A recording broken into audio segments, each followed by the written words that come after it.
Well, enjoy him while he's here, folks, because you never know if this will be the last time we see Nate Diaz in the UFC with a fan base really as big as any fighter in the sport. Diaz is back tonight, and we're glad to see him. Stockton, stand up. This guy has a cult following. He is one of the most interesting guys in the UFC because he has this sense that he really doesn't care to be here, but he also doesn't feel as comfortable anywhere but in the octagon. So it's a love-hate relationship with fighting for Nate Diaz.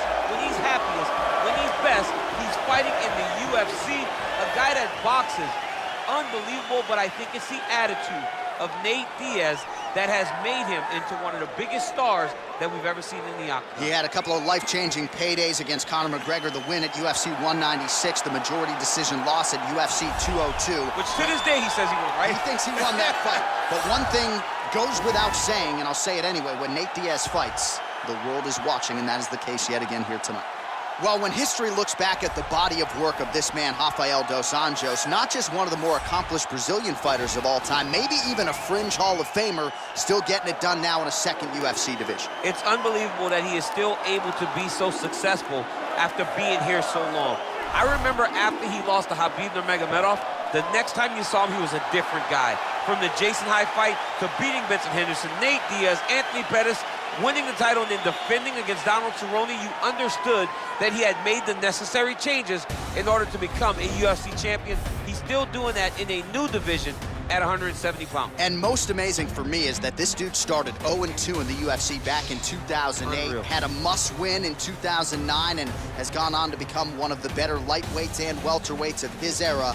Rafael dos Anjos finds himself in another massive spot here tonight. Ladies and gentlemen, this fight is 3 rounds in the UFC welterweight division. Introducing first, fighting out of the blue corner. This man is a jiu-jitsu fighter holding a professional record of 22 wins, 13 losses. He stands 6 feet tall, weighing in at 170 pounds. Fighting out of Stockton, California, ladies and gentlemen, an Ultimate Fighter season winner, Nate Diaz!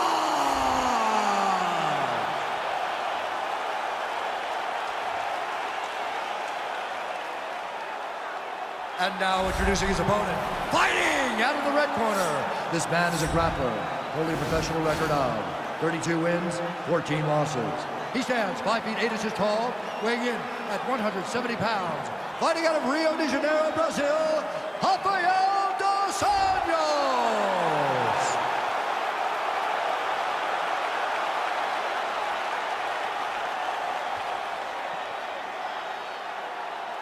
And when the... Ready. Ready to fight.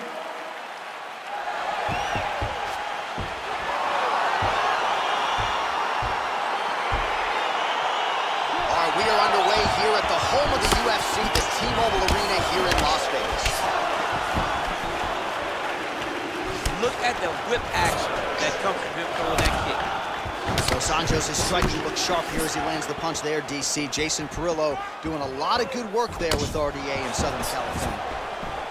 Oh, effective strike there by Diaz. Well, a lot of people think he might have the best jab in this division, certainly using it effectively here. I mean, one of the best jabs in the world across all combat sports. The way that it just comes out, it's beautiful. The backside hand is always at the chin. The elbows tucked to the ribs.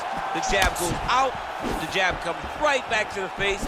It's picture-perfect technique, almost like a Taibo class or something like that.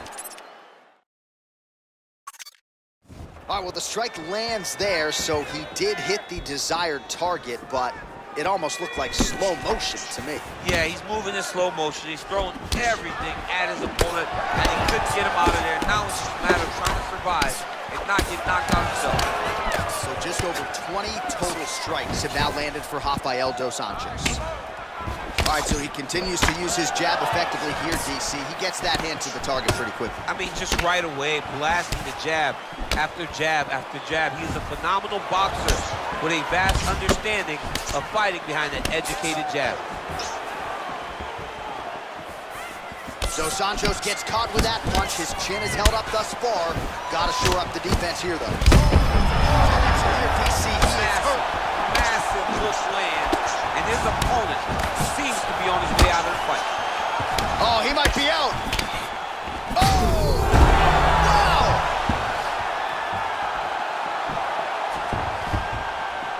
Back to the feet. Under 2 minutes to go in a back-and-forth first round here. Oh, and there he goes again, working off that beautiful jab. He continues to keep his opponent at distance. I mean, keeps him at bay with that beautiful, precise jab. It is like a piston. It goes in and out, and before his opponent can even realize what hit him, he's already hitting him with another one. Right. I love watching this man fight because of that beautiful, educated jab. Continues to mix it up, going to the head, mixing in some body shots. Look at him chopping the wood. Chopping the wood with those leg kicks. I'm not sure his opponent knows where he is. No, he doesn't know where he is. He's hurt real bad. That punch landed in the perfect spot. Look at him whip his hip into that kick. Right hand on point. He's trying to double up on that jab.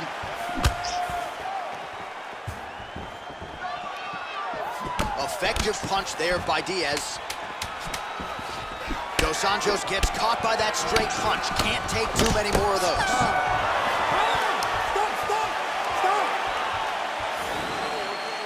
Listen up.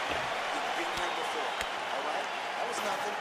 You're gonna go out. All right, so there's the end of the round, and on one side, thrill, on the other, agony after that knockdown. Yeah, he was able to really damage him with that big punch. You see the hands, the speed, how sharp he is, how technical he is. It allows him to land in spots where his opponent is winging punches. Great strike landed, great punch landed to put his opponent down. All right, here we go with our second round now. Rafael Dos Anjos versus Nate Diaz. Big punch lands in the middle. And punch lands, that's as good a punch as he's thrown all night. The punch that lands down the middle, the one that you don't feel, is the one that lands perfect. And that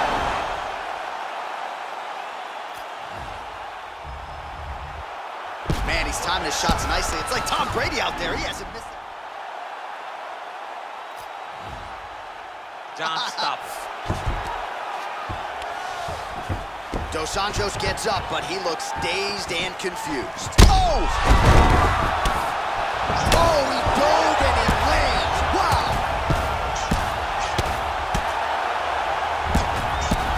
All right, so just as we saw in the previous round, really starting to find a home for that hook here in round two. I watched him land hook after hook in round one. We start the second round, and he goes right back to the well. But why wouldn't he?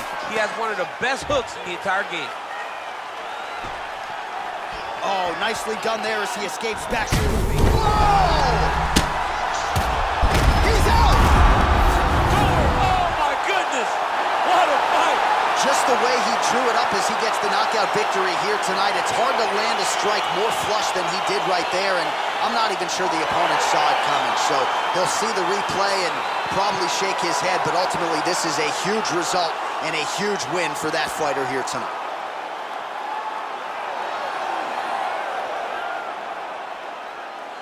All right, let's take a look back at the replay. It ends up a knockout, but this was really a striking clinic from the moment they touched gloves. I mean, a competitive fight. That one guy finally found the shot that ended the fight. But both of these warriors displayed a ton of heart. One guy got the finish, but neither guy should be disappointed in their performance.